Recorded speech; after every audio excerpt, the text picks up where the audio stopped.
The morning Melissa Bryan decided to risk everything, the twin moons hadn't quite set over the kingdom of Ashenvale. She stood in the shadow of the Grand Colosseum's outer walls, clutching registration papers that had cost her 3 months' wages, money her village could barely afford to lose. At her feet, Ember sat perfectly still, his amber eyes reflecting the torchlight from the registration pavilion ahead. She could already hear the laughter. It wasn't the first time people had laughed at her. Growing up as a commoner in Emberwood Village, watching nobles pass through on their hunting expeditions with their massive war hounds and armored bears, she'd grown accustomed to being invisible. But invisibility was better than this pointed, cruel mockery that had started the moment she'd joined the registration line. "Look at that," someone whispered behind her, not bothering to lower their voice. Someone let their daughter bring the family pet. Melissa didn't turn around. She'd learned long ago that reaction only fed the beast. Instead, she ran her thumb over the registration seal, feeling the raised wax imprint of the royal crest. The Alpha King's Grand Tournament, held once every decade. 20 beast tamers competing for the title of Royal Beast Master, and more importantly, unrestricted access to the Moonvale Library's forbidden archives. The library, that's what mattered. Not the title, not the glory, not the chance to prove anything to anyone. Just the library. Because somewhere in those ancient texts was the answer to why her village's crops were dying, why their wells were running dry, why children who should have been healthy were wasting away despite the healer's best efforts. 5 years of slow decline, and no one could explain it. No one except maybe the forgotten knowledge locked away in the kingdom's most restricted chamber.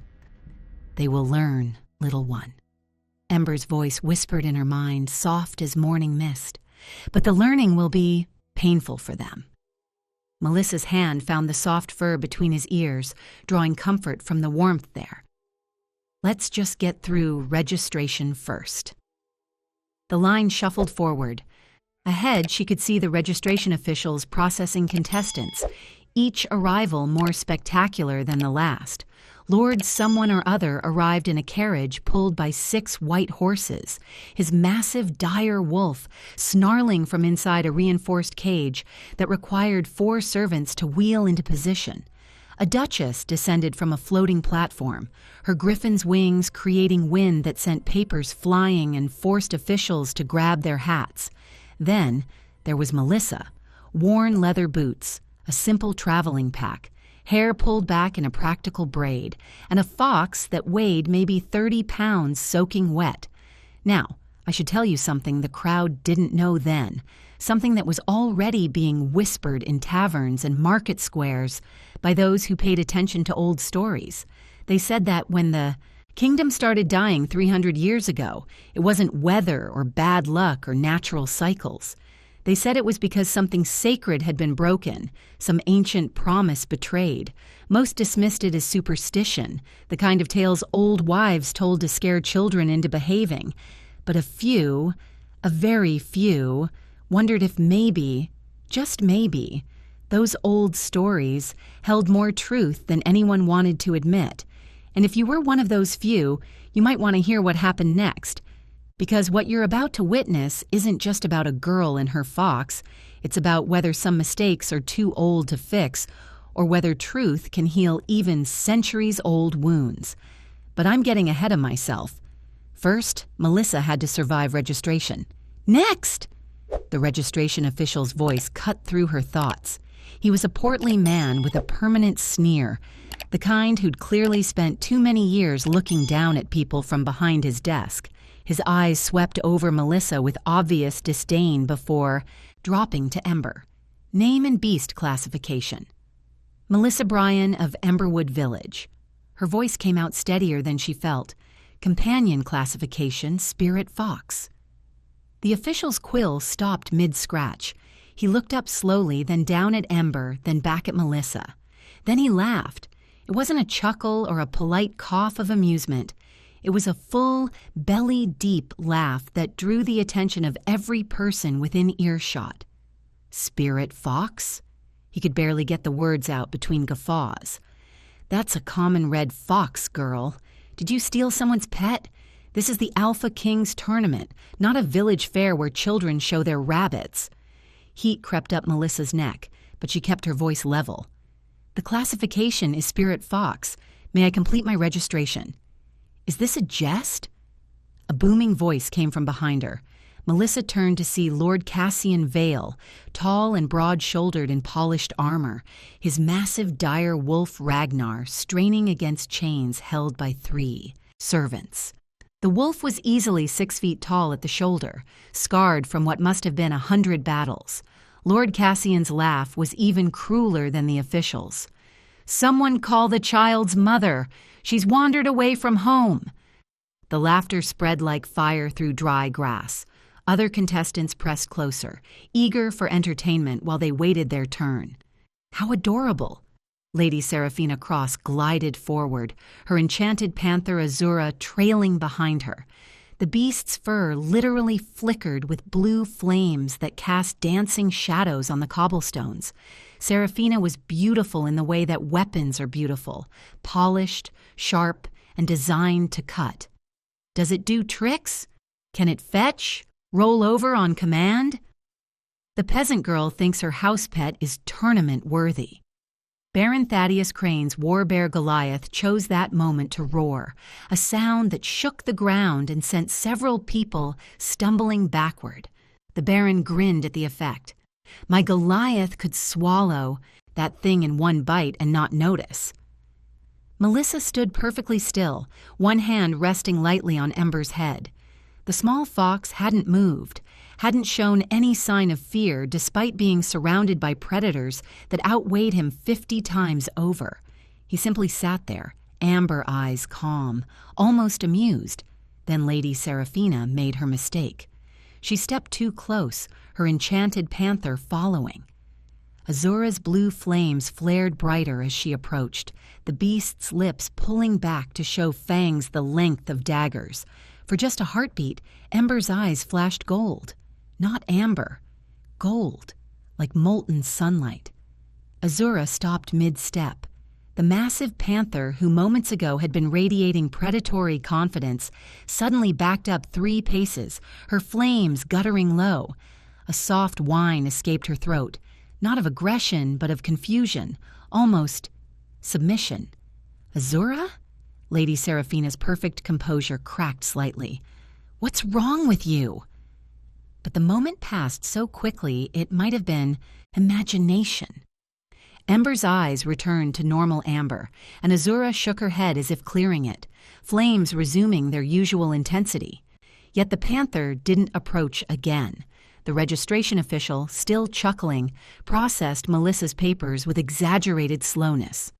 "Well, the King's decree states that anyone who pays the registration fee and passes basic screening can enter." He stamped her papers with more force than necessary. "So I suppose we'll allow this entertainment. The crowd will enjoy watching you forfeit in the first challenge. Number 17, next." Melissa took her papers and walked toward the competitor's entrance tunnel, Ember trotting beside her. Behind her, the laughter continued, mixed with pitying whispers and cruel speculation about how quickly she'd be eliminated. "Ignore them," Ember's voice whispered in her mind. "They see only what they expect to see, a small fox, a common girl. They cannot imagine that the greatest power often wears the humblest face." "I know," Melissa thought back. "I'm not here for them. I'm here for the village, for the answer. And you shall have it, little one. But first they must learn what they've forgotten." The tunnel was cool and dark after the bright morning sun. Melissa's footsteps echoed off stone walls as she made her way toward the arena. With each step, she thought about the dying crops back home, the children with hollowed cheeks, the wells that used to run clear, now producing only muddy trickles, the desperate hope in the village elder's eyes when she'd volunteered to enter the tournament. "It's a fool's errand," they'd said. "You're not noble born, you have no great beast, you'll be humiliated." "Perhaps," she'd replied, "but someone has to try." The tunnel opened up, and suddenly Melissa stood at the entrance to the arena proper. 10,000 spectators packed the circular coliseum, their excited chatter creating a wall of sound that hit her like a physical force. The morning sun blazed down on blood-stained sand that had soaked up the sweat and tears of countless warriors over 3 centuries. High above, on an obsidian throne that seemed to drink in the light, sat Alpha King Davian Thornbrook. He was 35, she'd heard, crowned barely 6 months ago after his father's sudden death. Silver streaked his dark beard, and his eyes were the gray of storm clouds over mountains. Beside his throne prowled Tempest, his shadow wolf, a beast the size of a small horse, with midnight black fur shot through with veins of silver that flickered like captured lightning. A shrewd-looking woman with silver hair stood near the throne, Chancellor Petra Blackwood, the king's advisor. Her sharp eyes missed nothing. A herald in crimson and gold stepped forward, his voice amplified by ancient acoustic magic built into the arena's structure. By decree of Alpha King Davian Thornbrook, the grand tournament begins. 20 beast tamers from across the 7 kingdoms shall compete in 3 trials: strength, bond, and combat. The victor shall claim the title of Royal Beastmaster and unrestricted access to the Moonvale Library's forbidden archives. The crowd roared its approval, a sound like thunder that rolled around the stone walls. Let the worthy prove themselves. The herald's voice dropped to an ominous rumble. And let the pretenders be exposed. Contestants, enter! One by one, the beast tamers emerged from the tunnel, each introduction bringing thunderous applause. Lord Cassian Vale and his dire wolf Ragnar, 6 feet at the shoulder, scarred and vicious, a veteran of countless battles. Lady Seraphina Cross and her enchanted panther Azura, whose blue flames had never been extinguished in 7 years of bonding. Baron Thaddeus Crane and his war bear Goliath, whose roar could shatter glass and whose paws could crush stone. Duchess Vivian Ashford and her juvenile griffin, Silverclaw, whose razor-sharp talons gleamed in the sunlight. 12 more followed, each with beasts more impressive than the last, massive creatures of fang and claw, of feather and scale, of flame and shadow. The crowd cheered itself hoarse with each appearance. Then came number 17, Melissa Bryan of Emberwood Village, the herald announced.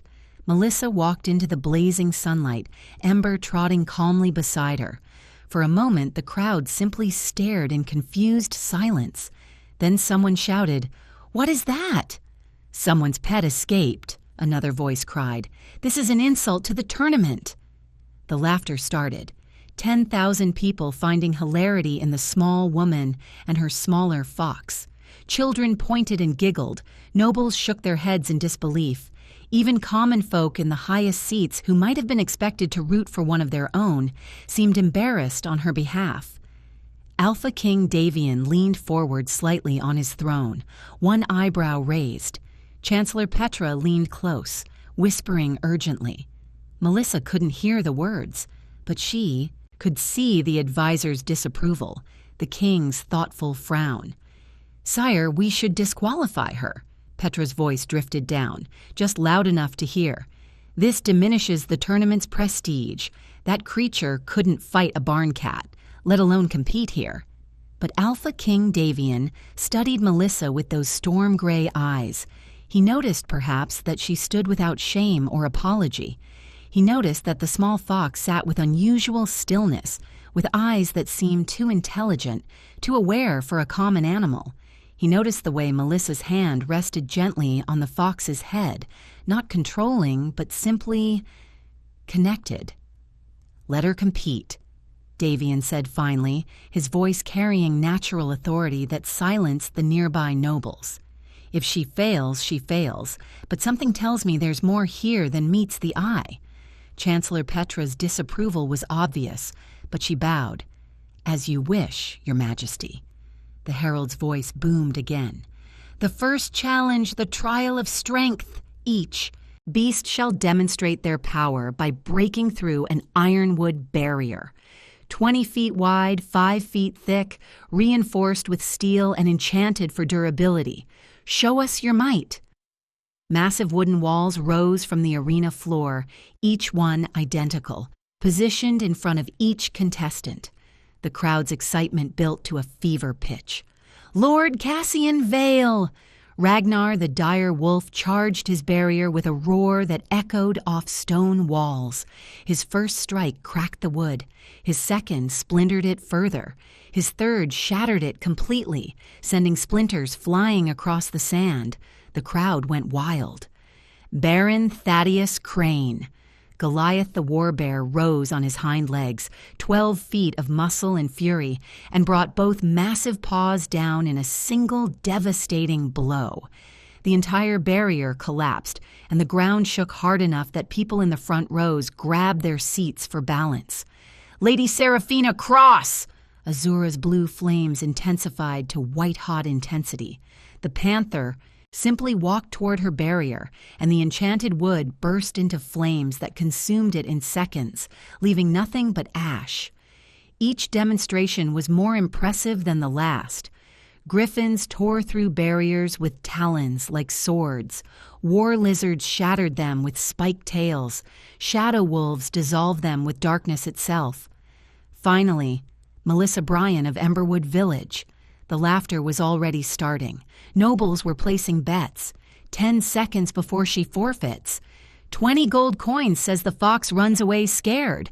This will be the shortest attempt in tournament history. Melissa walked to her barrier with Ember trotting beside her. The wall loomed before them, massive and impenetrable. The crowd leaned forward, eager for the humiliation, for the moment when reality would crush this peasant girl's foolish dreams. Melissa didn't command Ember to attack. She didn't shout or gesture or try to force him to prove himself. Instead, she simply knelt beside him in the sand. She placed her hand gently on his head. She closed her eyes.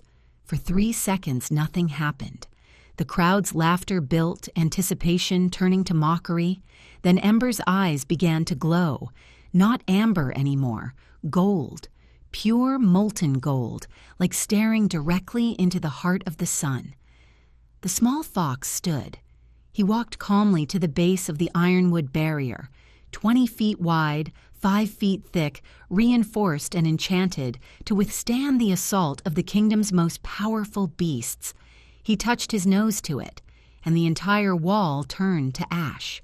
Not broken, not splintered, not even burned. The ironwood barrier, 20 feet of steel-reinforced, magically fortified wood that had withstood the assault of dire wolves and warbears, simply ceased to exist. It crumbled to fine gray powder, so light it drifted away on the morning breeze like dandelion seeds. Where solid wood had stood moments before, there was now only empty air and a light dusting of ash settling on the sand. Ember's eyes faded, from molten gold back to their usual amber. He trotted calmly back to Melissa's side and sat down, tail curling neatly around his paws, as if he'd done nothing more remarkable than fetch a stick. The arena had fallen into absolute silence. 10,000 people sat frozen, mouths open, unable to process what they'd just witnessed. Even the wind seemed to have stopped, as if the world itself was holding its breath. Then the murmuring began. What just happened? Did anyone else see? That's impossible. That's not possible. How did a fox? Baron Thaddeus Crane was the first to break the spell. He lurched to his feet, his face purple with rage and something that might have been fear. Cheating! His voice cracked across the arena. Dark magic, sorcery. No common beast could. There's no way. She's using forbidden arts. Several nobles joined the outcry, their voices overlapping in confused anger. Disqualify her. This is corruption of the sacred tournament. She's made a pact with dark forces. But their protests died as Ember turned those bright amber eyes toward Baron Thaddeus. The fox didn't growl, didn't bare his teeth, didn't make a single threatening gesture. He simply looked at the Baron, And for one eternal second, everyone in the arena felt it. A presence. Vast and ancient, like standing at the edge of an ocean and suddenly understanding how deep the water went, how small you were in comparison. It pressed down on them, not painful but undeniable, primal. The kind of power that made every wolf in the Colosseum whimper and flatten their ears, that made grown warriors grip their seats, that made the hair on the back of every neck stand straight up. Then it was gone. So quickly it might have been imagination. Ember returned his attention to Melissa, and the pressure vanished as if it had never existed. The small fox looked utterly ordinary again. Just a common red fox sitting patiently beside his human companion. But no one was laughing now. High, on his throne, Alpha King Davian sat forward sharply, his storm-gray eyes intense and focused. What was that? His voice was low, meant only for Chancellor Petra, but in the shocked silence it carried. Petra's knuckles were white where she gripped the throne's armrest. "I don't know, sire." Her voice shook slightly, the first time Melissa had heard the composed advisor sound anything less than certain. That power, it shouldn't exist, not anymore. Find out everything about her. Davian's command was quiet but absolute. Family line, village history, how she came by that creature, everything, immediately. Petra nodded and hurried away, her robes snapping behind her. The herald, looking shaken, cleared his throat and tried to restore order. The first challenge is complete. We will, proceed to the second challenge after a brief recess. But the damage was done. As Melissa walked back to the competitors' area, she could feel every eye on her. Not mocking now, not laughing. Something else. Fear, maybe. Suspicion. Wonder. The nobles clustered together, whispering urgently behind their hands. The common folk stared with expressions ranging from awe to terror. That wasn't subtle, Melissa thought to Ember. They forced my hand, Ember replied calmly.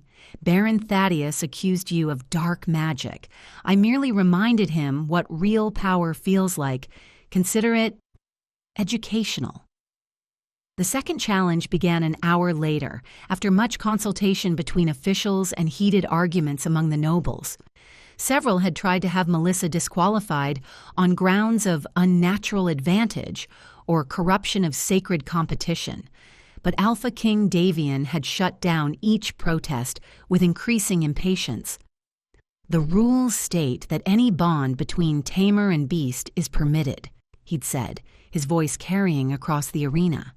I see no dark magic, no forbidden arts, unless someone can provide actual evidence of rule-breaking rather than merely being upset they were outperformed. No one had evidence. They had only fear and wounded pride. The trial of bond was explained by the herald with great ceremony. Tamer and beast will be separated by magical barriers. Each pair must navigate a maze and reunite at its center. Success requires true understanding, perfect synchronization. Commands alone will not suffice. Let us see who shares genuine connection and who merely forces obedience.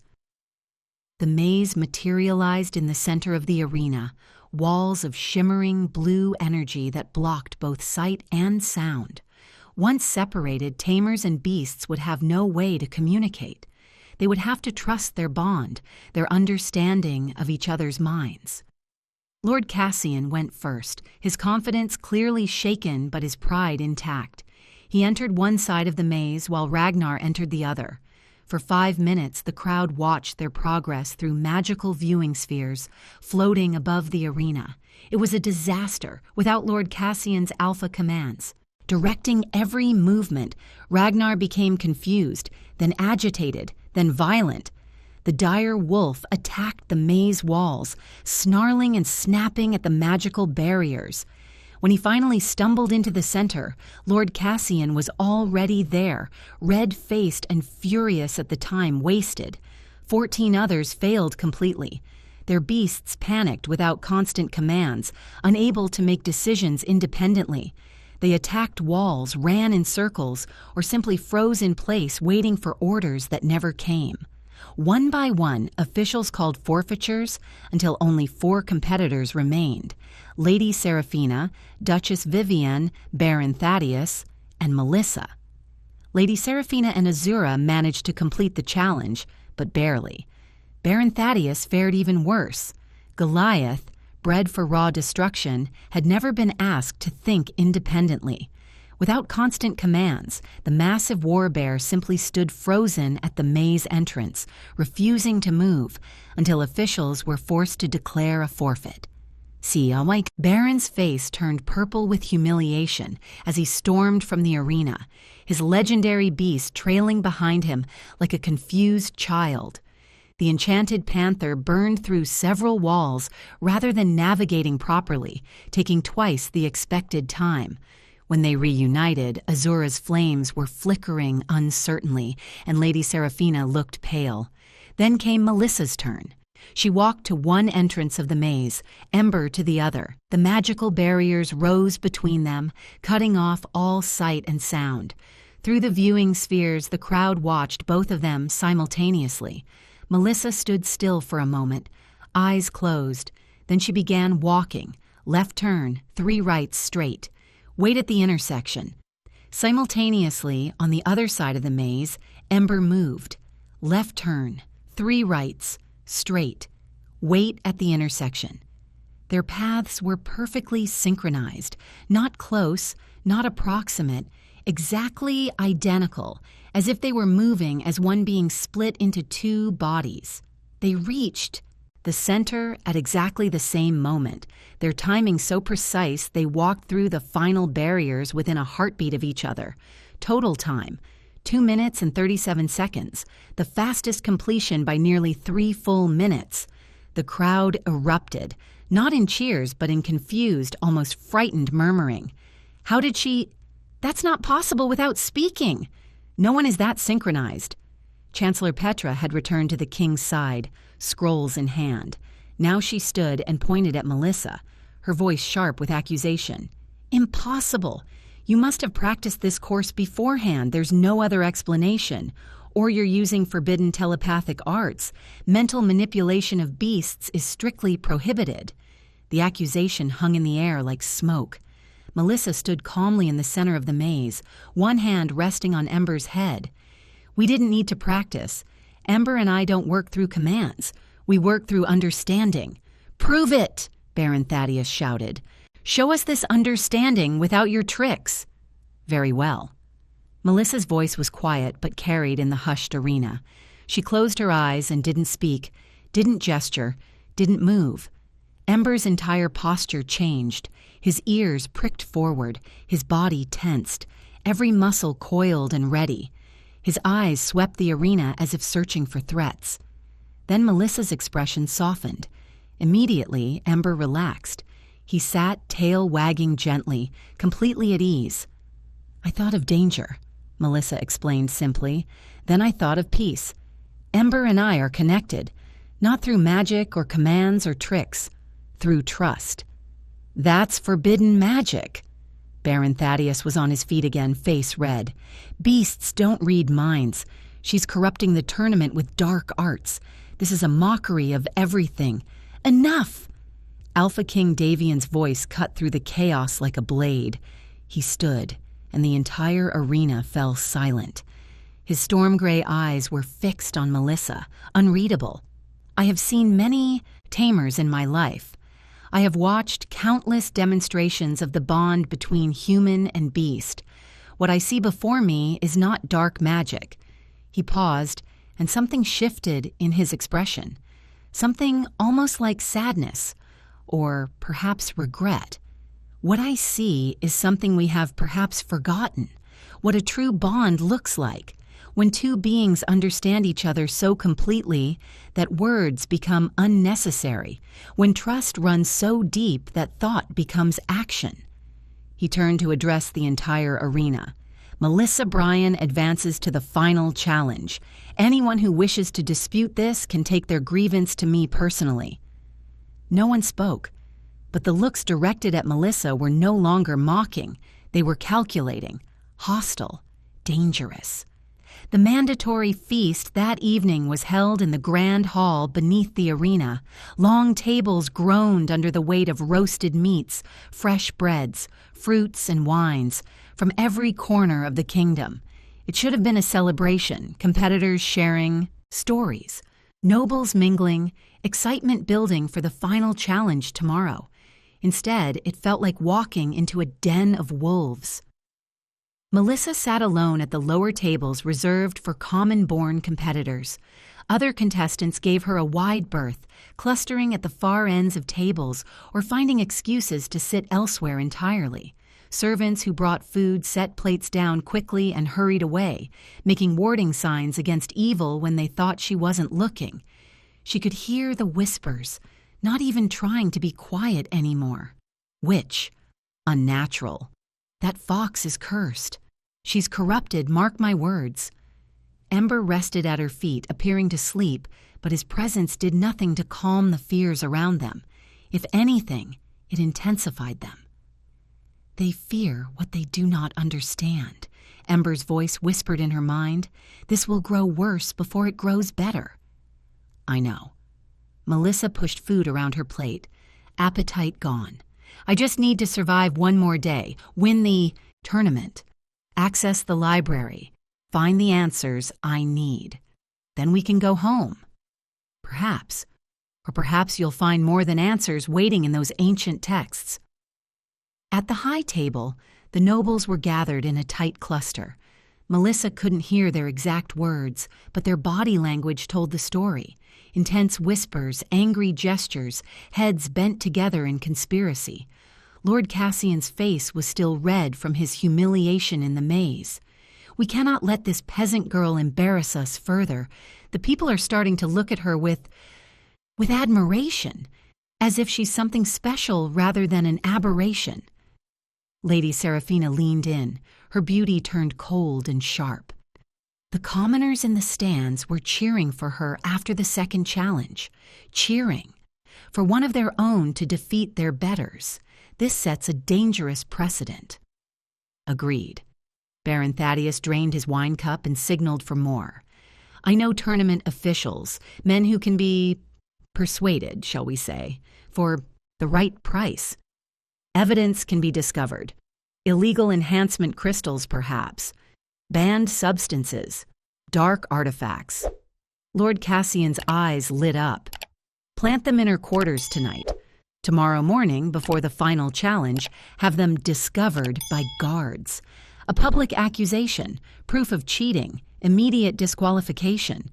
The king seemed protective of her today, Lady Seraphina warned. He shut down our protests rather decisively. He won't have a choice if there's physical evidence, Baron Thaddeus countered. Tournament law is clear.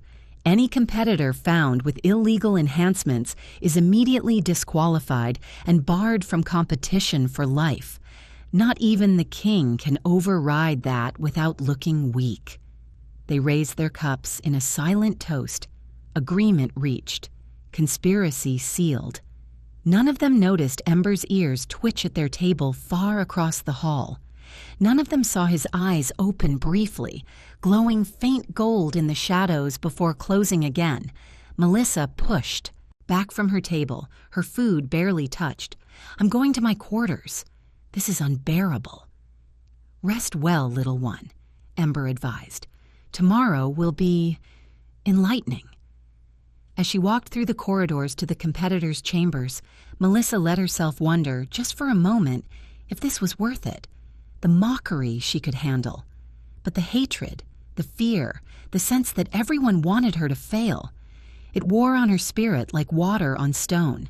She thought of her village. Little Emma, 7 years old, who'd been healthy and bright until last summer, when she started wasting away despite eating well.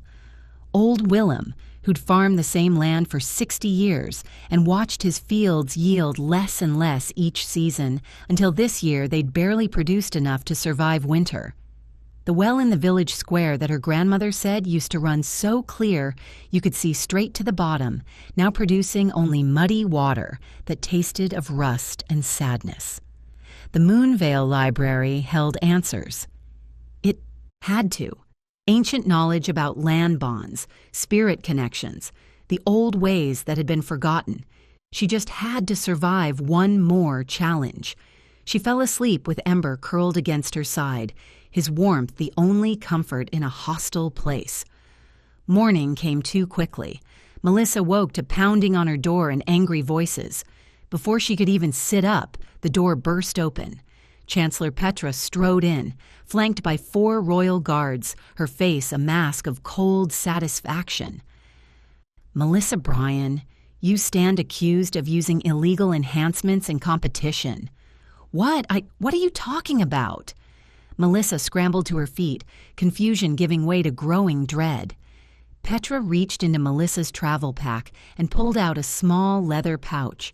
She opened it to reveal 3 crystals that glowed with sickly green light. Enhancement crystals, banned substances that artificially amplify a beast's power, found hidden in your belongings. "I've never seen those before. I would never." "Lies!" Baron Thaddeus appeared in the doorway, his performance of outrage almost convincing. "We knew something was unnatural about that fox's power." More nobles crowded behind him, voices overlapping. "She's been cheating all along. That explains everything. Fraud! Disqualify her immediately." Within minutes, Melissa found herself dragged into the arena, still in her sleeping clothes, with what felt like the entire kingdom pressing in to witness her disgrace. The stands filled rapidly as word spread. The accusation was being repeated everywhere. Cheater, fraud, dark witch who'd corrupted the sacred tournament. Chancellor Petra stood at the center of the arena, holding the crystals aloft for all to see. These illegal enhancement crystals were found in Melissa Bryan's quarters. Tournament law is clear. Immediate disqualification. She is hereby barred. "I didn't put them there." Melissa's voice was raw with desperation. "Someone is framing me. I would never." But the crowd was already turning. The brief admiration from yesterday had evaporated, replaced by the comfortable certainty that they'd been right all along. She was a fraud, a peasant who'd tried to rise above her station and gotten caught. The nobles were nodding smugly. Even some of the common folk looked betrayed, as if she'd personally disappointed them. Lord Cassian stood with his arms crossed, a small smile playing at his lips. Lady Seraphina whispered something to another noble who laughed. Baron Thaddeus was already calling for guards to escort her from the arena. Melissa felt tears burning behind her eyes, not for herself, but for her village, for the children who would keep dying, for the crops that would keep failing, for the answers that would remain locked away in the forbidden library. Then Ember moved. The small fox, who'd been sitting calmly at her feet throughout the accusation, walked forward.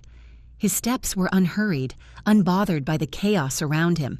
He approached Chancellor Petra, who instinctively took a step back, remembering the pressure she'd felt yesterday. Ember looked up at the crystals in her hand. Then, with deliberate slowness, he reached up with one paw and touched them. The sickly green glow flickered. Then the crystals shimmered, their appearance rippling like water disturbed by a stone.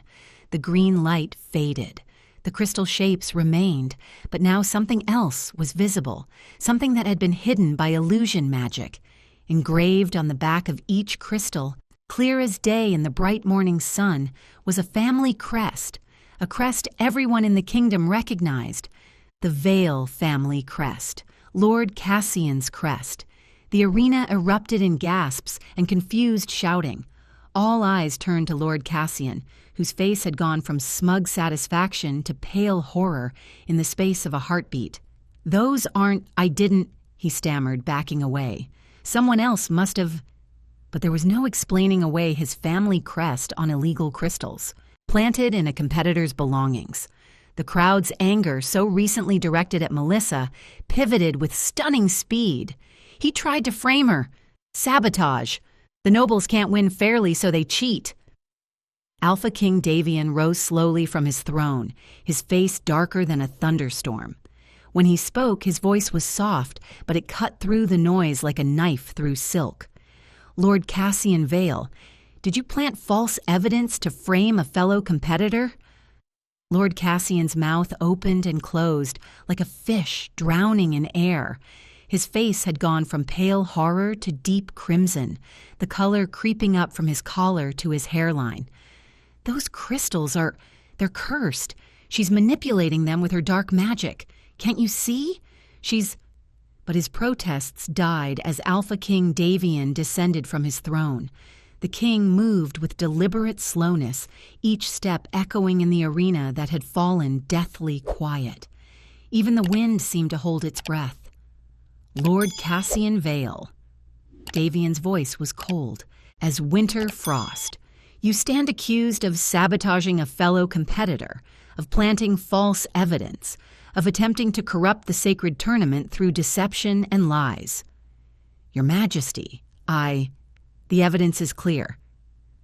Davian gestured to the crystals still lying in the sand, Lord Cassian's family crest gleaming in the sunlight for all to see. Your own crest condemns you. You are hereby disqualified from this tournament and stripped of your entry rights. Guards, remove him. Royal guards moved forward immediately, their hands firm on Lord Cassian's arms. For a moment, it looked like he might resist, might try to fight his way free. Then his face twisted with rage and something uglier, pure, venomous hatred. "You'll regret this!" he screamed as they dragged him toward the exit. "All of you! That creature is an abomination. That girl is corrupting everything she touches. Mark my words, she'll destroy this kingdom. The arena doors slammed shut, cutting off his shrieks.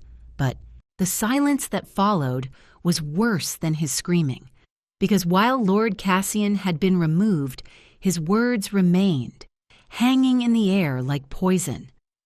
Melissa stood in the center of the arena, vindicated but not victorious. The evidence had cleared her name, but Lord Cassian's final accusation had found purchase in minds already primed to fear. She could see it in the faces around her, nobles whispering urgently, their expressions closed and hostile. Even some of the common folk who'd cheered for her yesterday now looked uncertain, as if wondering if there might be truth in Lord Cassian's ravings. Lady Seraphina stepped forward, her voice carrying clear and cold across the sand. Lord Cassian's methods were dishonorable, yes, but his concerns were not entirely without merit. She turned to address the crowd, playing to them like an actress on a stage. Even if the girl didn't cheat with crystals, can we ignore what we've seen? That fox is unnatural. Its power defies explanation.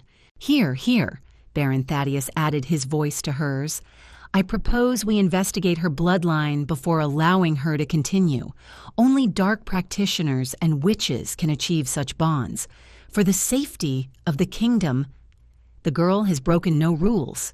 Alpha King Davian's voice cut through their protests like a blade.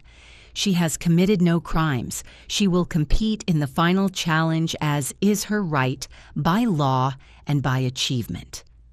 But even as he spoke the words, Melissa could see the calculation in the noble's eyes. She was legally protected. They couldn't disqualify her without cause.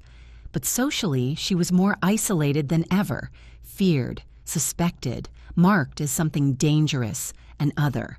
The final challenge would proceed, but the real battle had shifted. It was no longer just about proving herself worthy. It was about survival. In the king's private chamber, high above the arena, Chancellor Petra laid out scrolls across the obsidian desk, maps, genealogies, ancient records pulled from the deepest archives. Her investigation had been thorough, and what she'd uncovered made her hands shake slightly as she pointed to the relevant passages. Sire, I've researched the girl's background as you commanded. Her finger traced a family line that went back generations. names written in fading ink. Her family line traces back to the original beast speakers. Davian's cup of wine stopped halfway to his lips. Beast speakers? They were exterminated 300 years ago. My ancestor Davian II ensured there were no survivors. The histories are clear on this. The histories are lies. Petra's voice was blunt. Or rather, they're incomplete. Melissa Bryan descends from Helena Greyheart, one of the last beast speakers. She fled the purges, changed her name to Bryan, hid in the borderlands, and married a common farmer. The bloodline survived in obscurity, passing down mother to daughter, carefully hidden for 3 centuries. Davian set down his cup, his expression unreadable. Why are you telling me this? What difference does her ancestry make? Petra hesitated, then gestured to another scroll, this one older, the parchment brittle with age. Because of what's in the Moonvale Library, sire. The real reason it's been kept forbidden all these years. Which is the truth about the War of Dominion. Petra's voice dropped to barely above a whisper, as if the walls themselves might be listening. It wasn't a war, it was genocide. The beast speakers and their guardian spirit partners discovered the nobles' corruption, embezzlement, illegal deals with enemy kingdoms, planned coups against your ancestor. Rather than face justice, rather than answer for their crimes, the nobles killed them all. Every beast speaker, every guardian spirit they could find. Then they rewrote history to claim the spirits were beasts to be tamed, rather than divine partners who were murdered in their sleep. The color drained from Davian's face. My grandmother told me stories about the first king earning his crown through friendship with a guardian, not conquest, about a betrayal that cursed the kingdom. I thought they were just stories, legends meant to teach moral lessons. They were memories, Petra said quietly, dressed up as fairy tales so they could be passed down without being suppressed. Your grandmother knew the truth. Most of the old bloodlines know, even if they don't speak it aloud. We built our prosperity on the graves of innocence, sire. Davian stood and walked to the window, looking down at the arena where Melissa waited for the final challenge. If that fox truly is what you suspect, one of the original 7 guardians, and if Melissa wins access to the library, she'll learn what was done to her ancestors, Petra finished. She'll learn your bloodline built its throne on genocide, that her people were slaughtered to hide corruption and maintain power. She'll learn that the decline of the kingdom, the failing crops, the dying wells, the weak children, all of it stems from breaking the ancient covenant between humans and spirits. The land itself is dying because of what we did. Yes. Davian was quiet for a long moment, his hands gripping the window frame. My grandmother told me once that the kingdom was cursed, that we'd been dying slowly for 300 years and would continue dying until we made amends for ancient sins. I asked her what sins. She said I'd know when it mattered. He turned back to Petra. This is what she meant. This is what's been killing us. Petra moved closer, her voice urgent. Sire, if the Guardians have truly returned, they could destroy this kingdom, wipe us from the map.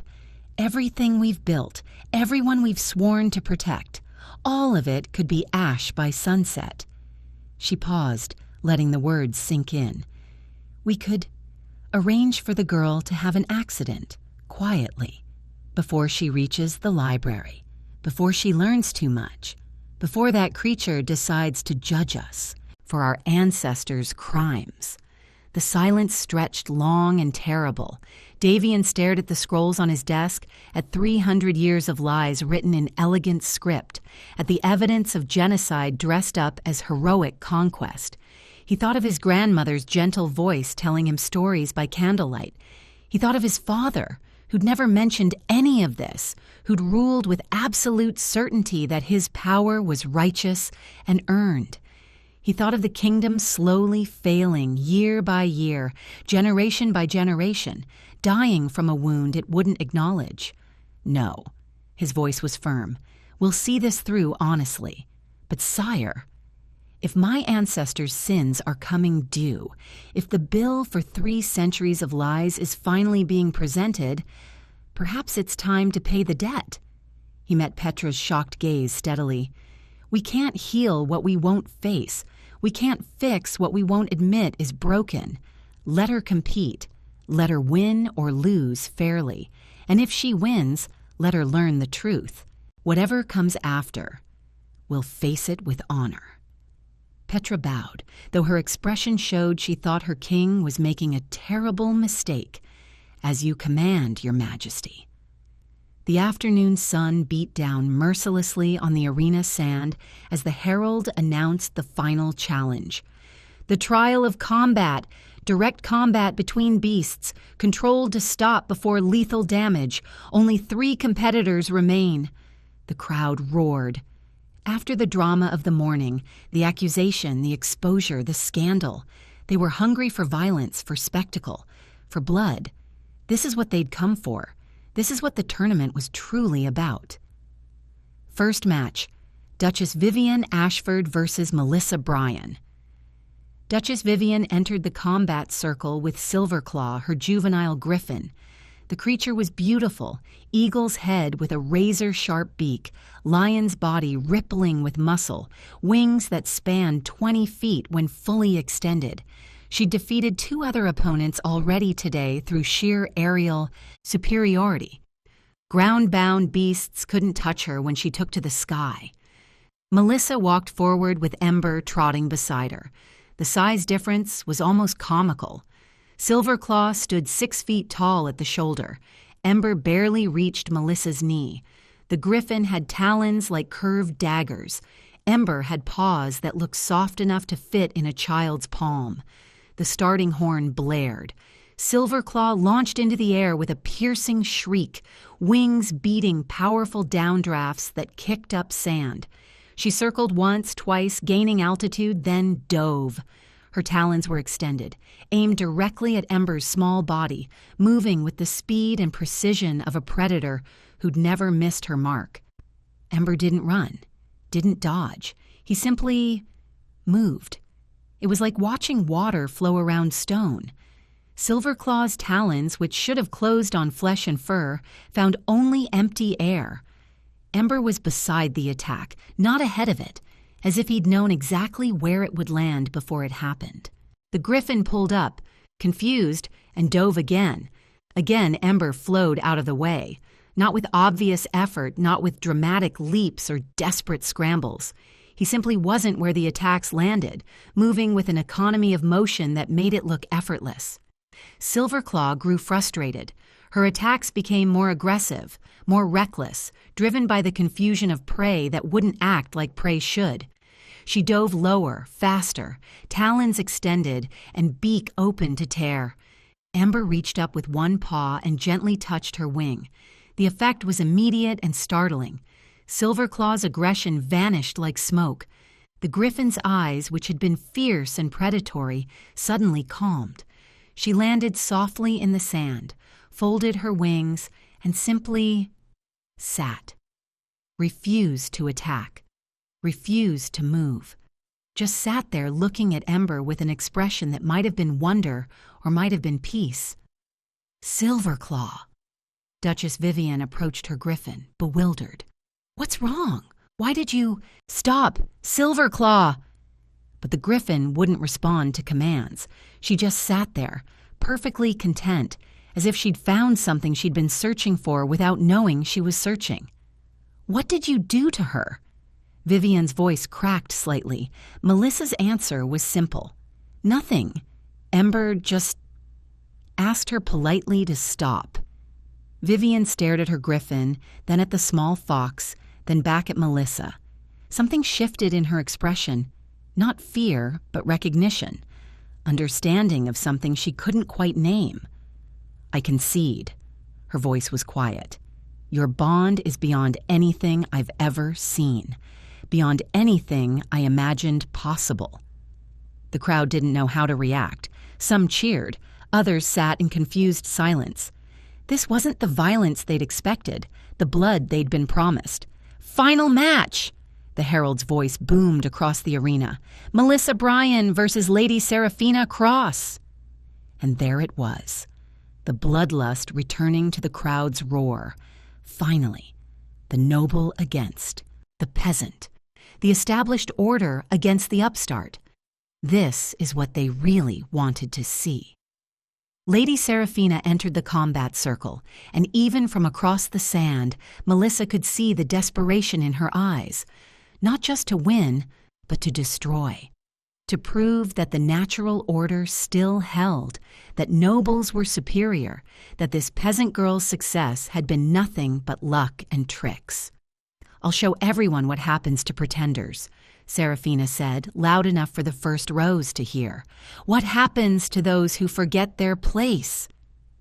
Azura, her enchanted panther, prowled forward. Blue flames flickered across her fur, hot enough that the air above her shimmered with heat. The starting horn sounded. Azura attacked immediately, blue flames intensifying to white-hot fury. The sand where she'd been standing turned to glass. She lunged at Ember with claws wreathed in fire that could melt stone. Ember sat calmly and let the flames wash over him. They passed through him like water through mist, touching nothing, harming nothing. Ember sat unchanged, unbothered, as if the supernatural fire was nothing more than a gentle breeze. "Stronger!" Seraphina's voice cracked with something like panic. "Use everything!" Azura's flames burned hotter, brighter, until people in the front rows had to shield their faces from the heat. But still they couldn't touch the small fox who sat calmly in the center of an inferno. "Use soul fire!" Seraphina screamed. Azura hesitated. Even through her bond to her tamer, even through years of obedience, the panther hesitated. Because soul fire didn't burn flesh. It burned spirit, agonizing, devastating, forbidden in tournaments for good reason. It was a weapon of war, not sport. "I said use it!" The blue flames shifted to purple, then to black edged with purple, the color of bruises, of poison, of death itself. And instead of aiming at Ember, the flames lanced toward Melissa herself. Seraphina's rage had overcome her reason. She wasn't trying to win anymore. She was trying to kill. "That's illegal!" someone in the crowd shouted. "Guards!" Alpha King Davian was on his feet, but he was too far away, the guards too slow. Ember moved faster than possible. One moment he was sitting calmly in the sand. The next he was between Melissa and the soul fire, his small body intercepting flames meant to burn away a person's very essence. The purple-black fire struck him directly, and Ember's body began to glow. First amber, like his usual eyes, spreading from his center outward. Then gold, pure and bright like sunlight captured in physical form. Then white, so brilliant it hurt to look at directly, as if a star had fallen to earth. "Ember, no!" Melissa's voice was raw. "You don't have to." But it was too late. The transformation had begun, and there was no stopping it now. A voice resonated in every mind present. Not sound, but thought, pure and undeniable. Enough. The single word carried weight that pressed down on 10,000 souls. Every wolf in the arena whimpered and flattened to the ground. Every person felt their breath catch, their hearts stutter. "You sought to harm my chosen one. You have forced my hand." The light around Ember intensified, becoming almost painful to witness. I wanted to remain hidden, to teach through example, through gentle guidance, to see if humanity could remember the old ways without being forced. His small form began to expand, growing upward and outward, bones cracking and reshaping, not with pain but with terrible purpose. But you value only power, only dominance, only force. The light became blinding and people had to cover their eyes or look away. Very well, let me show you what true power looks like. The light exploded outward in a shockwave that knocked people in the first 10 rows backward, that shattered viewing spheres, that sent sand swirling in a miniature storm. When it faded enough to see again, something stood in the center of the arena that made the breath leave every lung. Ember was gone. In his place stood a legend, made flesh. 12 feet tall at the shoulder, the creature stood on 4 powerful legs that ended in paws the size of shield bosses. His body was that of a massive wolf, but his face held the delicate features of a fox. Elongated muzzle, pointed ears now large enough to catch every whisper in the stunned arena. His fur was pure white, each strand seeming to generate its own light, creating an aura that made him appear as if he was made of captured starlight rather than flesh and bone. But it was his tails that drew the eye and held it captive. 6 of them, each as long as his body, fanned out behind him like magnificent banners. They moved independently, flowing through the air as if underwater, trailing light that left afterimages burned into the vision of everyone watching. And on his forehead, blazing with golden radiance that rivaled the sun, was a mark, a crescent moon surrounded by 7 stars, the ancient, symbol of the guardian spirits, unseen in this kingdom for 3 centuries. The mark pulsed with each beat of his heart, and with each pulse, every wolf-blooded creature in the arena felt an answering throb in their own chests. This wasn't just size. This wasn't just physical presence. This was power that existed on a level most people couldn't comprehend, spiritual, primal, absolute. The air itself seemed denser around him, as if reality bent slightly in his presence. Looking at him was like staring into the heart of a lightning storm, beautiful and terrifying and so far beyond human scale that the mind struggled to process it. I am Embris the Eternal. His voice resonated in every mind simultaneously, bypassing ears entirely. 4th of the 7 original guardians. I who taught your ancestors the sacred bond between human and spirit. I who watched kingdoms rise and fall like seasons changing. I who remained hidden for 3 centuries, waiting. His glowing eyes swept across the arena, and people flinched away from that gaze even from hundreds of feet away, waiting for one worthy to remember the old ways, waiting to see if humanity could learn without being forced, waiting and watching you forget everything that made you great. The arena had descended into chaos. Royal guards raised weapons with trembling hands, knowing even as they did that their spears and swords would be as useful as throwing pebbles at a mountain. Nobles screamed, their voices shrill with terror. "Demon! Monster! Kill it before it destroys us all!" Some tried to flee, climbing over seats, trampling each other in their panic. Others simply froze, minds unable to process what stood before them. The common folk responded differently. Many dropped to their knees, whether from fear or something like reverence was impossible to tell. Children cried in their parents' arms. Old women made warding signs, or perhaps signs of blessing. The gestures were the same, only the intent differed. But it was the beasts who responded most dramatically. Azura, Lady Seraphina's enchanted panther who moments ago had been radiating deadly power, rolled onto her back in complete submission. She made soft mewing sounds like a kitten before its mother, all her supernatural flames extinguished. Every line of her body screamed recognition and surrender to something infinitely greater than herself. In the holding areas beneath the arena, Ragnar the dire wolf threw back his head and howled, not in challenge, but in something that sounded almost like grief or longing, a cry of recognition for something his species had lost and forgotten. Goliath the warbear, who'd shaken the ground with his roar just hours ago, dropped to all fours and pressed his massive head against the stone floor, making himself as small as possible before the presence of the guardian. Every beast in the Colosseum, every dire wolf, warbear, griffin, panther, shadow wolf, responded the same way. Instinctive, submission to something ancient and sacred. Not because they were forced, but because every fiber of their being recognized what stood before them. This was what they'd come from, what their distant ancestors had known, what had been lost when the covenant broke. And Tempest, Alpha King Davian's legendary shadow wolf, who'd never shown fear or submission to anything, trembled so violently his legs nearly buckled. He tried to hide behind the obsidian throne, whimpering like a frightened pup, his silver-veined fur standing on end.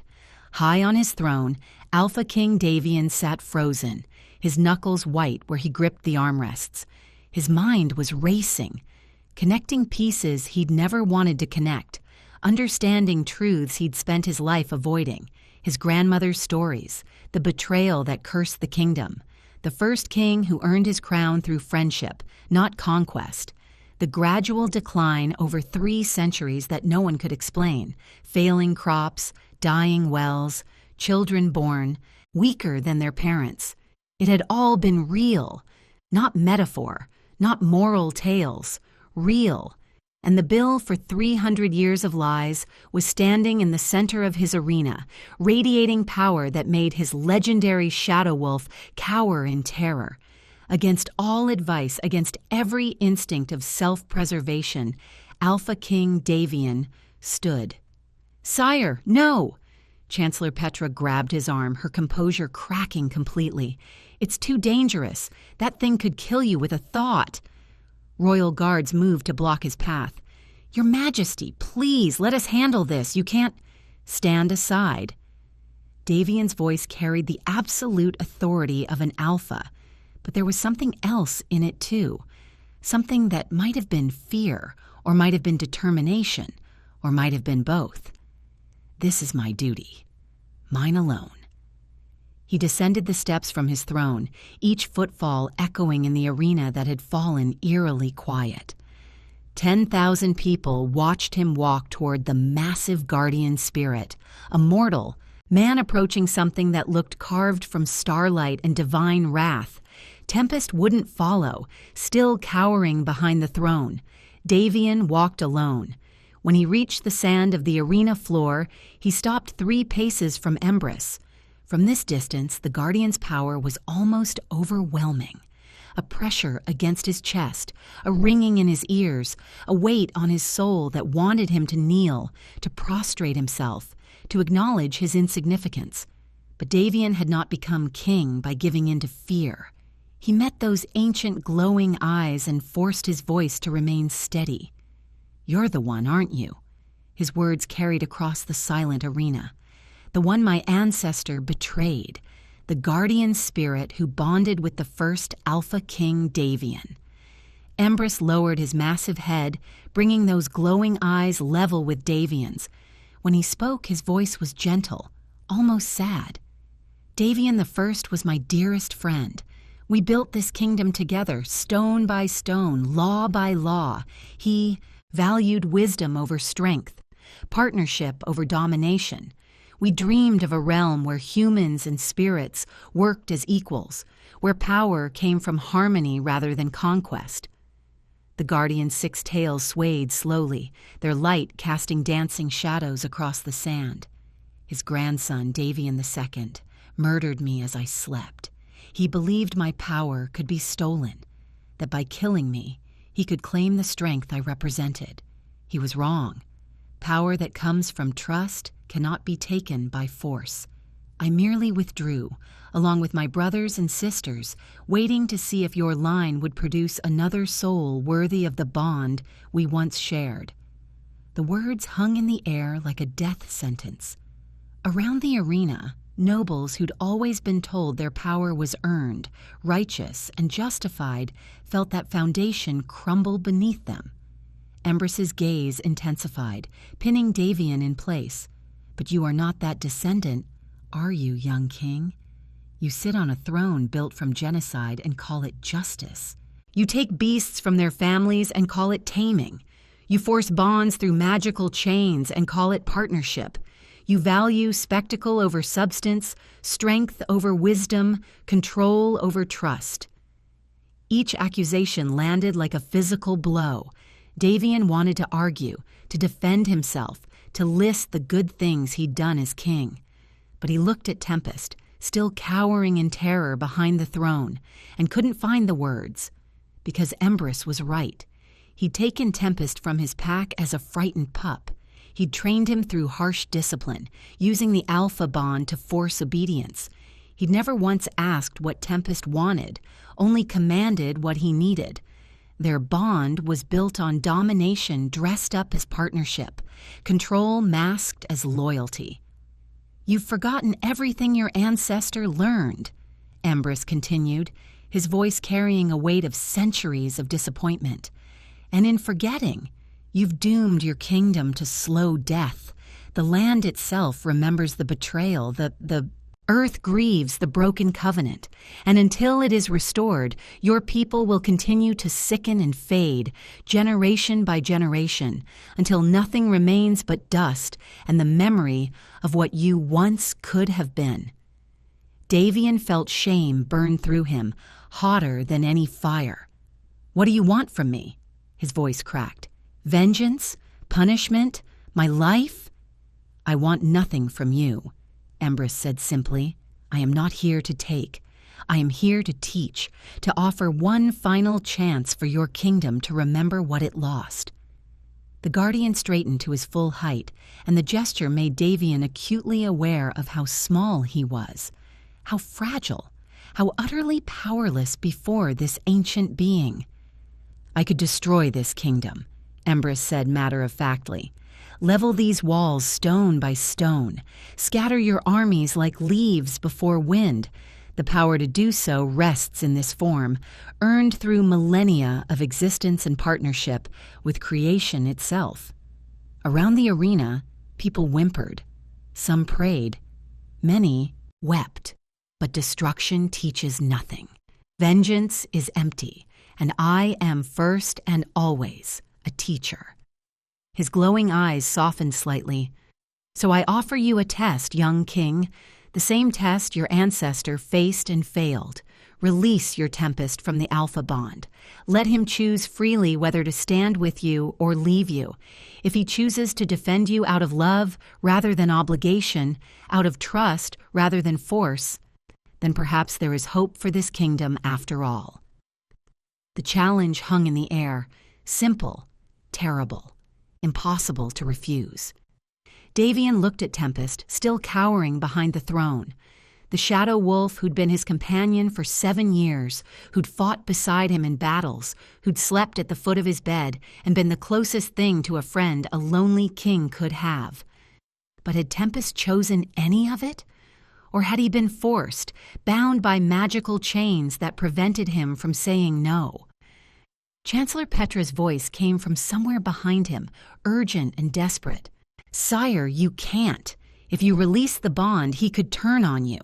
That wolf has every reason to hate you. This is suicide." She was right. Tempest had been taken from his pack, his family. He'd been trained through methods that would be called cruel if applied to humans, beaten when he disobeyed, starved when he resisted, forced to submit through overwhelming magical compulsion. The Alpha Bond was comfortable because Tempest couldn't refuse it. Remove that bond and what would Tempest choose? Davian looked into Embris's ancient eyes and saw the truth. This was the test his ancestor had failed. Davian II had tried to take power by force, to steal what should have been given freely. He'd murdered his guardian spirit in sleep, believing power could be claimed through violence. Davian had to do the opposite. He had to give freely what had always been taken. He had to trust where his ancestor had tried to control.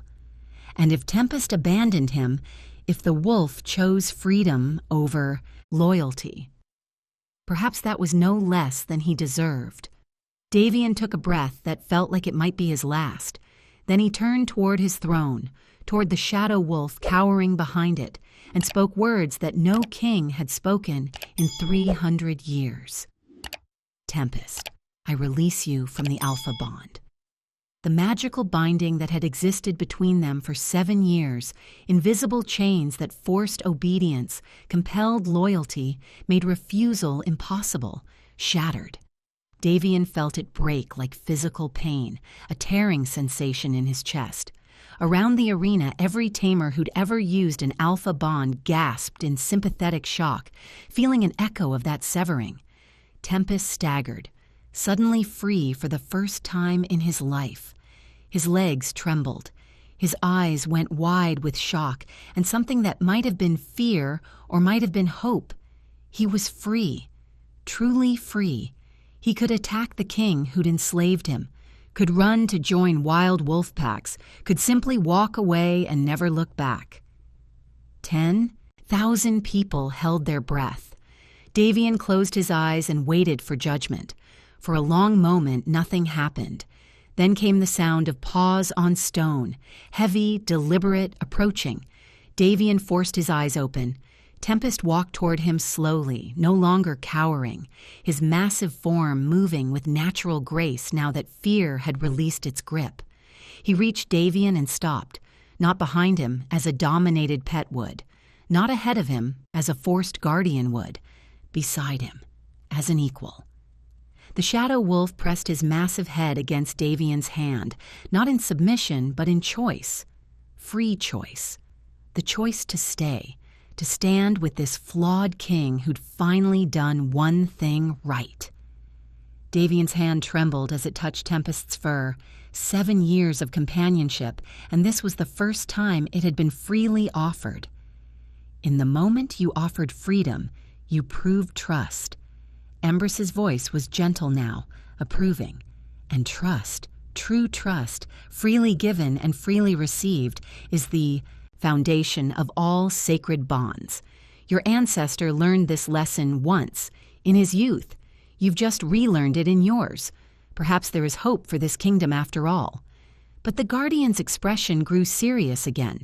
However, one reformed king is not enough. The entire kingdom must face its sins. The truth that has been hidden for 3 centuries must finally be spoken aloud.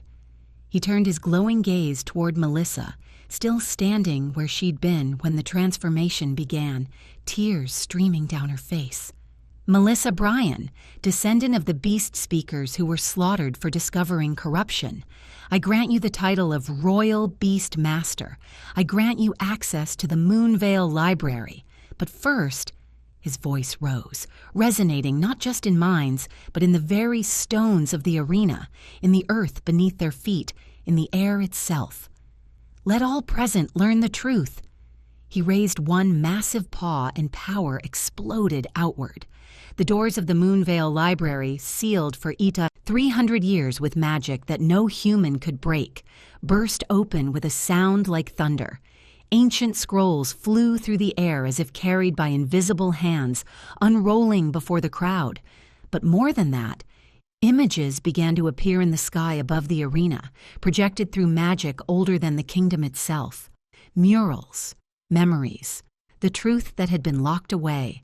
The first images showed humans and guardian spirits working together, building magnificent structures, creating wonders, sharing knowledge, living in harmony that made the kingdom prosper beyond imagination.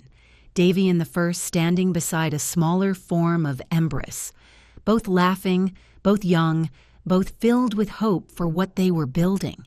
Then the images darkened. Guardians murdered in their sleep by the very humans they'd trusted. Beast speakers hunted through forests, their families slaughtered, their children killed to prevent the bloodline from continuing. Secret meetings of nobles planning genocide to hide their corruption. The rewriting of history. Truth replaced with lies. Partnership erased and replaced with conquest. The crowd watched in horror as their ancestors, nobles whose descendants still held power, committed genocide dressed up as heroic war. "This can't be real," someone whispered. "Our ancestors did this," a noble cried out, his voice breaking. "We built everything on lies," another voice said, and this one held not disbelief, but terrible understanding. Everything, all of it. 300 years of prosperity bought with innocent blood. Embris's voice carried across the chaos.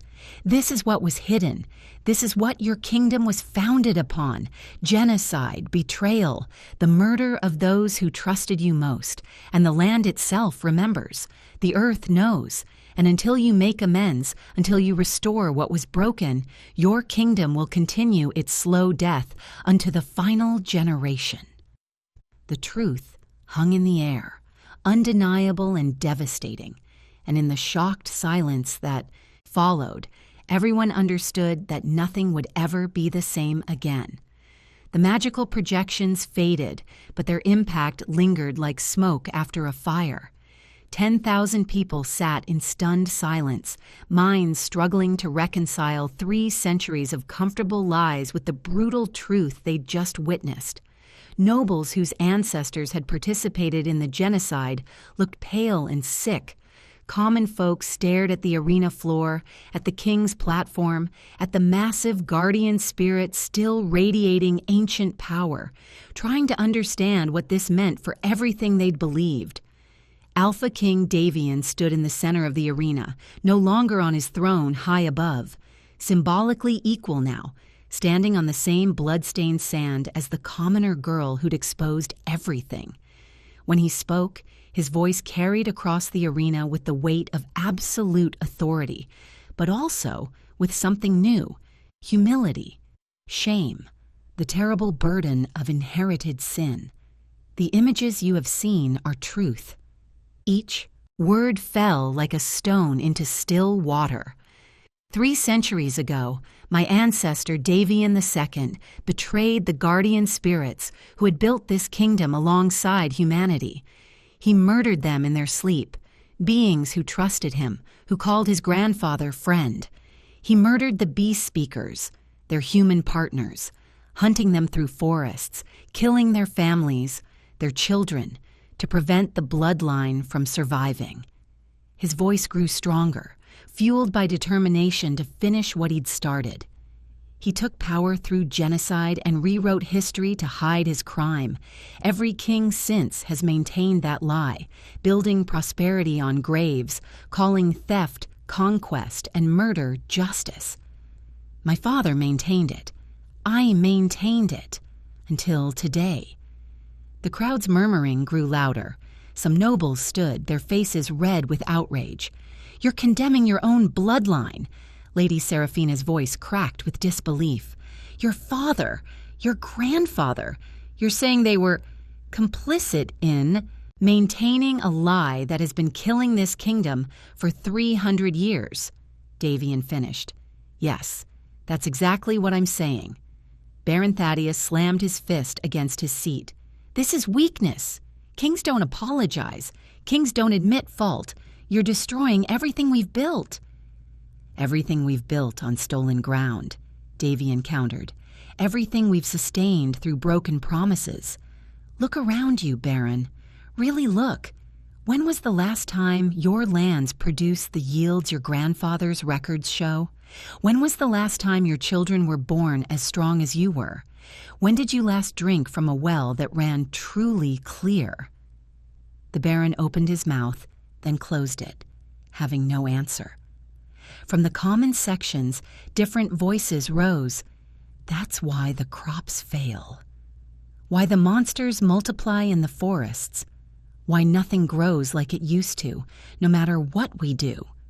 "The land remembers," an old woman's voice called out, and others took up the phrase.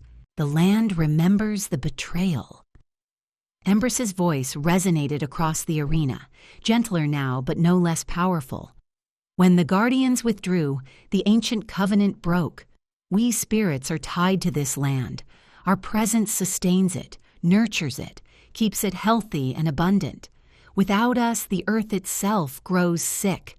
Your declining harvests, your harsh winters, the increasing beast attacks, the children born weaker with each generation, all of it stems from breaking sacred partnership 3 centuries ago." New projections appeared in the sky, not historical images, but ancient text written in a language that somehow everyone could read. "When greed murders wisdom, the land remembers. When power corrupts partnership, the earth grows cold. Only when true bond returns, freely given, freely received, can the kingdom heal from wounds dealt by its own hand. Davian took a breath that seemed to draw strength from somewhere deep within. I proclaim new laws effective immediately throughout all territories under my rule. Chancellor Petra stepped forward, scrolls ready to record, though her hands shook slightly. First, Alpha commands are hereby abolished. No more magical binding that forces beasts to obey. No more chains that prevent them from refusing. Gasps echoed through the noble section. But that's how we... Someone started. Second, Davian continued over the protests, all captive beasts may choose to stay with their current partners or leave freely. We will not hunt them. We will not reclaim them. Their choice will be honored. More protests, louder now, but Davian's voice rose above them. Third, partnership replaces domination in all taming laws. Mutual respect, not force. Consent, not compulsion. Fourth, beast speaker bloodlines are hereby restored to positions of honor. Their descendants, who have hidden in fear for 3 centuries, are welcomed back and granted rights to reclaim ancestral lands. Fifth, the Moonvale Library is open to all. No more forbidden knowledge. No more hidden truths. The past must be known if we are to build a better future. Sire! Chancellor Petra's composure cracked completely. If you free every bonded beast in the kingdom, chaos will follow. Violence, attacks. You'll tear apart the very fabric of... Perhaps, Davian interrupted quietly, or perhaps they'll choose to stay with partners who finally show them respect. Perhaps trust will prove stronger than chains ever were. We'll find out. He turned to face the crowd, his storm-gray eyes meeting the gaze of commoner and noble alike. This changes everything. I know that. Many of you will resist. Some of you will call me weak, call this madness. But I would rather rule a kingdom that faces its sins honestly than maintain prosperity built on lies and graves. The choice is made. Throughout the arena, tamers looked at their beasts with new uncertainty. For the first time in 300 years, they would have to ask rather than command, trust rather than control. And they were terrified. The change began immediately. In the arena, tamers nervously approached their beasts. Some spoke words they'd never thought to say. I release you. You're free. Others simply broke the alpha bond through magic, severing the invisible chains that had bound their companions. For a moment, nothing happened. Beasts stood frozen, unable to process sudden freedom after lifetimes of compulsion. The crowd held its breath, waiting for violence, for revenge, for the chaos Chancellor Petra had predicted. But most of the beasts stayed, not all of them. Ragnar, Lord Cassian's dire wolf, took one look at the empty space where his former master had stood and bolted for the exit, running toward the forests beyond the city. A few others followed, creatures who'd been beaten, starved, broken beyond the ability to trust again. They ran for the wild, for freedom, and no one tried to stop them. But most stayed, and in staying they transformed. Duchess Vivienne removed the alpha bond from Silverclaw with trembling hands. You can go if you want, she whispered. I won't blame you. I won't. The griffin interrupted her by gently nuzzling her shoulder, a gesture of affection that had never been commanded, never been forced. Silverclaw chose to stay, and in that choice their partnership became real for the first time. A common soldier in the stands released his old hunting hound, a scarred, graying dog who'd been with him for 12 years. The dog immediately jumped up, licking his face, tail wagging furiously. The soldier started crying. You always chose me, didn't you? All those years you would have stayed anyway. The attacks they'd feared didn't materialize. A few beasts snapped at former masters who'd been particularly cruel before running away. But the expected bloodbath, the predicted chaos, never came. Most beasts, given freedom, chose to remain with partners they'd grown to care for despite the chains, or they simply left, peacefully, seeking the wild they'd lost. But not all stayed. Lady Seraphina released Azura with confidence bordering on arrogance. "There," she said, her voice carrying a hint of smugness. "You're free. Now you can choose to remain with me properly."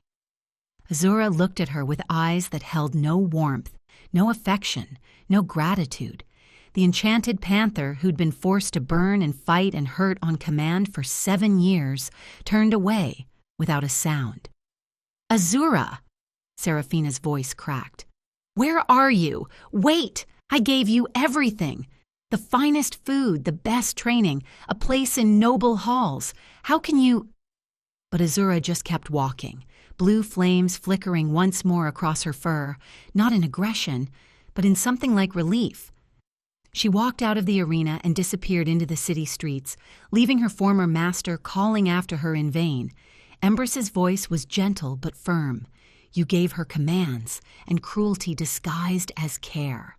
You gave her a cage dressed up as privilege. She owed you nothing, and now she's free to find what she truly needs." Lady Seraphina collapsed to her knees in the sand, understanding at last what she'd lost, what she'd never really had. Melissa approached Embris, who'd returned to his magnificent guardian form. Even after everything, she had to tilt her head back to meet those glowing eyes. Tears streamed down her face, not from sadness, but from overwhelming emotion she couldn't quite name. "You freed me from a trap 5 years ago," Embris said softly, "though it cost you dearly. You used your only healing poultice on a dying fox instead of rushing back to save your village from plague. You treated me as equal when everyone else saw only a pet or a tool. You never commanded. You only asked. That is why I chose you. That is the old way, the way of sacred partnership." "I didn't free you expecting anything in return," Melissa said, her voice thick with tears. "You were suffering. That was enough reason. And that, little one, is exactly why you were worthy." 1 month passed. The first week brought chaos, as Chancellor Petra had predicted. Some nobles tried to reinstate alpha bonds by force, attempting to reclaim beasts that had left them. Alpha King Davian stripped titles from those who resisted, exiling them to the borderlands. Other nobles fled on their own, unwilling to live in a kingdom that had rejected everything they'd built their power upon. Violence erupted in scattered pockets, angry tamers attacking beasts, frightened villagers defending themselves against creatures they no longer trusted. But these incidents were fewer and less severe than anyone had feared. The second week brought adjustment. Tamers learned to ask instead of command, to offer instead of demand. It was clumsy at first, awkward like learning to walk after spending a lifetime crawling. But slowly, tentatively, new partnerships began to form. Genuine ones, built on mutual respect and freely given trust. Beast speakers emerged. From hiding, descendants of those who'd fled the genocide 3 centuries ago. They'd lived in obscurity, passing down their knowledge, mother to daughter, father to son, waiting for a time when it would be safe to remember. Now they came to the capital, teaching the old ways, showing people what partnership truly looked like. The third week brought signs that the land itself was responding. Crops in a village that Embris had visited sprouted overnight, green shoots pushing through soil that had been barren for years. The healing gardens, legendary structures that had stood dormant for 2 centuries, suddenly burst into bloom, flowers of species thought extinct covering every surface. Weather patterns shifted. A harsh drought that had gripped the eastern territories broke with gentle rain that fell for 3 days straight. Minor spirits, tiny things like wisps and forest sprites that had been thought extinct, began appearing near the capital, drawn by the change they could sense. And in the 4th week, a second guardian awakened. Terramain the Earth Singer, a massive bear with fur that looked like living stone, appeared before a humble farmer named Willem in the southern territories. Willem was 73 years old and had treated his plow ox as a partner for 40 years. Talking to him, asking his opinion, resting when the ox was tired even if work remained. It had made him strange in his village, a figure of gentle mockery. But when Terramain appeared in his field, ancient and powerful, she spoke a single sentence that made him weep. You remembered. Even when everyone forgot, you remembered the old ways. News of the second guardian spread across the kingdom faster than wildfire. 2 of the 7 had returned. 5 remained sleeping, watching, waiting to see if the change would hold. The tournament grounds were rebuilt as the Garden of Remembrance. No more blood-stained sand, no more wooden barriers marked with claw gouges. Instead, carefully tended, gardens surrounded a central memorial, a stone wall carved with the names of every beast speaker, murdered 3 centuries ago. Images of all 7 original guardians were rendered in mosaic, above the names, beautiful and eternal. An eternal flame burned at the center, maintained by Melissa and Embris, a promise that the dead would be remembered and the living would do better. The inscription read simply, "Here we remember what was lost. Here we promise to do better." Dawn broke over the Garden of Remembrance, painting the sky in shades of gold and rose. Melissa stood before the memorial, Ember in his small fox form beside her. She'd grown accustomed to both forms now, the magnificent guardian and the comfortable companion. Both were real. Both were him. Footsteps approached. Alpha King Davian with Tempest walking freely beside him, not behind, not ahead, but beside. The Shadow Wolf's posture had changed over the past month. He still moved with power and grace, but the fear was gone from his eyes, replaced by something like contentment. They stood together in comfortable silence, watching the sun rise. "The nobles are still resisting," Davian said finally. "Lord Harwick tried to reinstate Alpha bonds in his province last week. I had to strip his title and exile him. Others are plotting in secret, trying to undermine the new laws without openly defying them." He sighed, and for a moment looked less like a king and more like a young man carrying a burden too heavy for his shoulders. "This change, it's harder than I expected, harder than I hoped." "Nothing worth doing is easy," Melissa replied. She gestured to the blooming gardens around them, to the healthy trees, to the small birds that had returned to the capital for the first time in years. "You're asking people to give up power. That always meets resistance. But look at what's already growing." Embris shifted to his guardian form, 6 tails swaying gently in the morning breeze. His voice was contemplative. 2 guardians have awakened. 5 remain sleeping, watching from their hidden places. They will return when the change proves genuine, not just words spoken in crisis, but action sustained over time. Not just one moment of courage, but daily choices to do what's right instead of what's easy. The sound of voices drew their attention. A young girl, perhaps 8 years old, entered the garden with her mother. The girl stopped suddenly, pointing at a small wild fox sitting near the memorial. Not Ember, just an ordinary fox drawn by the peace of the place. "Mama, can I pet it?" the girl asked, her voice bright with innocent wonder. The mother tensed immediately, old fears rising. Beasts were dangerous. They attacked. They couldn't be trusted. 3 centuries of teaching screamed at her to pull her daughter away, to protect her from the threat. But she'd seen the projections in the arena. She'd heard the guardian's words. She'd watched beasts choose freely and most choose gentleness. "Be careful," she said instead, "and gentle."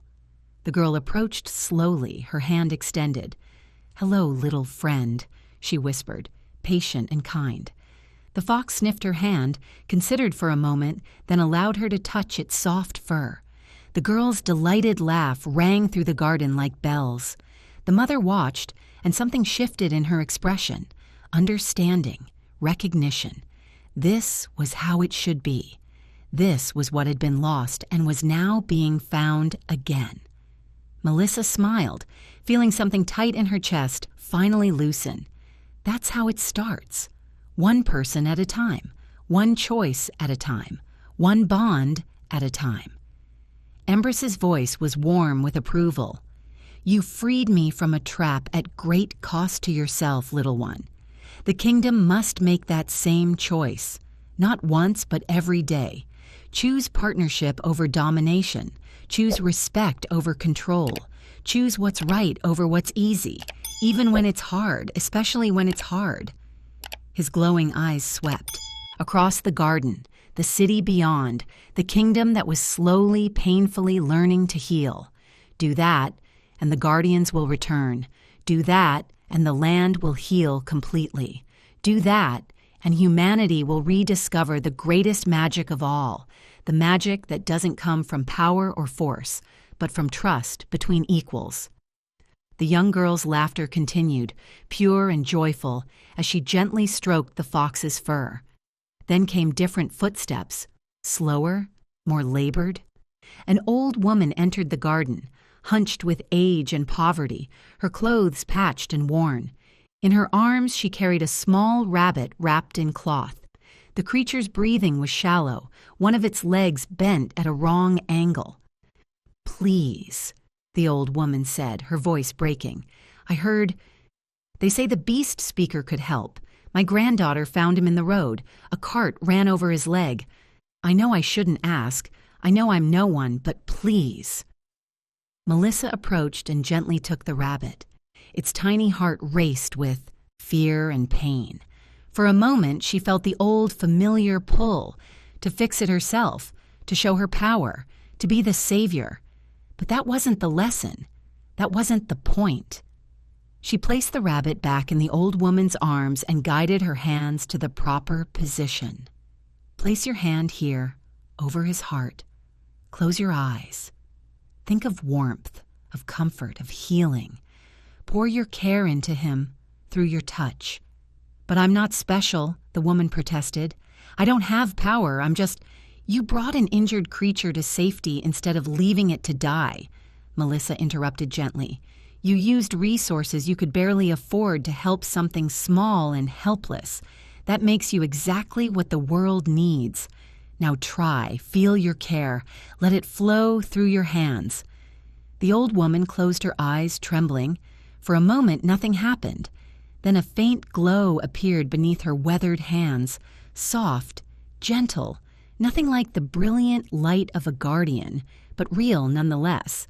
The rabbit's breathing steadied. Its leg began to straighten, not completely healed, but better. Healing. The old woman gasped, staring at her hands in wonder. "How did I—" "Because you cared," Melissa said simply. "That's where all true power begins." Embris threw back his massive head and howled, not in threat or warning, but in pure, joyful celebration. The sound echoed across the garden, across the city, across the kingdom, and somewhere far away in hidden places where ancient spirits slept, a third guardian stirred, not fully awake yet, but beginning, sensing change, sensing hope. Melissa watched the old woman leave, cradling the healing rabbit, tears of joy streaming down her weathered face. She turned to Davian, who stood watching with an expression of wonder mixed with understanding. "That's the answer," Melissa said quietly. "Not grand gestures or royal decrees, though those matter too, but small kindnesses, individual choices, one person caring for one small creature. That's what changes the world." Davian nodded slowly, and for the first time since his coronation, he smiled with something like peace. One bond at a time. Tempest pressed against his side, freely given affection, freely received. Embris's tail swayed gently in the morning light. The young girl's laughter mixed with birdsong as the fox allowed her to continue petting its soft fur. And in the garden of remembrance, beneath the names of those who'd been lost and the promise to do better, a kingdom began, slowly, painfully, hopefully, to heal. So there you have it, a story about a girl, a fox, and a kingdom that forgot what mattered most. You know, I'm curious about something. Whether you're watching this from a bustling city or a quiet village somewhere, from a place where trust is easy or where it's hard to come by, I'd love to hear where this story found you. Drop a comment and tell me where you're listening from. Sometimes it's wild to see how far these tales travel. And hey, if this one made you think, made you feel something, or taught you something worth keeping, maybe hit that like button, pass it along to someone who needs to hear it, and make sure you're subscribed with notifications on so you catch the next one. Because stories like these, they only matter if they're shared. Thanks for being here. Until next time.